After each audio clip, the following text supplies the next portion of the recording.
Attorneys General for Texas and 25 other states were in an Atlanta appeals court this week in an attempt to overthrow Obamacare.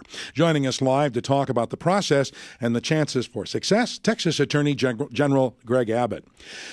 General Abbott, you were in the courtroom there, I think, and I'm wondering what you came away with after hearing all the testimony and the questions from the justices.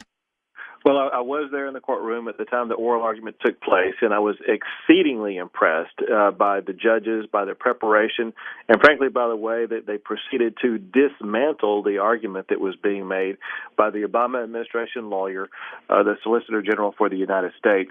And particularly the Democrat-appointed judges on that court went straight to the point of trying to say that there is nothing in the Constitution that says that Congress has the power to force Americans to purchase a product like the individual mandate that is contained in the Obamacare law. And they also pointed out that if this law is upheld, then there will be no limit to congressional power, and that Congress would have the ability to pass laws forcing us to purchase virtually any product.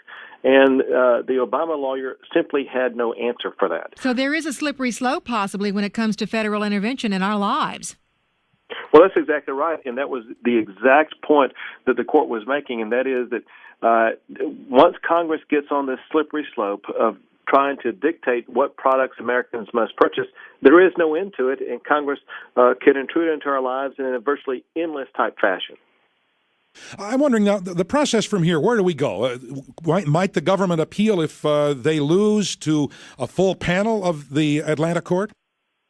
Well, I can guarantee you whoever loses is going to be appealing. If the government loses, we anticipate that they will appeal to a full panel of the Court of Appeals. It's called an en banc hearing. Now, the frustration with that is that it just slows down the process. We're all rushing to get this to the U.S. Supreme Court as quickly as possible, and I think it would be irresponsible for anyone on either side to slow this down in any fashion. My hope and my anticipation is that this case will be able to get before the United States Supreme Court at the beginning of its next term that begins in October later this year, and that would allow us to have a decision out from the high court in June of next year, so 1 year from this very month, that would determine the outcome of the legality of Obamacare. This is going to be really, really critical going into that election year, General. Well, that's one thing that makes it extra interesting, and that is we're hoping that a decision will come out during the middle of the presidential campaign. For one, we want the decision to come out as quickly as possible so that we can have, hopefully, this law set aside. But for another, it does put front and center this very important piece of legislation. So voters get to decide, it's somewhat of a referendum in the presidential election about whether or not they want laws like Obamacare or whether or not they want to be free from being required to go out and purchase products. Thank you so much for talking with us. Texas Attorney General Greg Abbott.